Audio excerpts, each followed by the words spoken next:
Hey everyone, I'm going to show you how to fix Claude app not responding. So to start, open your phone settings. Next, scroll down and go to General. Next, scroll down from here and look for iPhone storage and click on it. Now once you're here, scroll down and look for Claude app. If you can't find it, click Show All to view the other apps. Then scroll down and look for Claude and open it. Next, you have two options in here. What we need to do is to click Offload app to free up storage used by the app.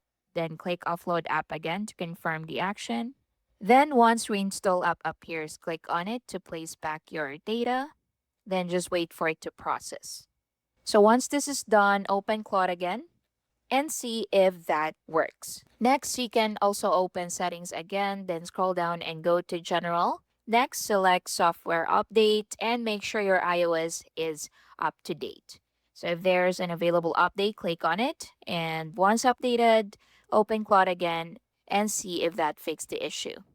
Now, another thing you can do is to close app fully. So to close Claude, so swipe it up and swipe it away, then reopen it and see if that works. So a simple restart can fix the issue. And that's basically it. Thank you for watching.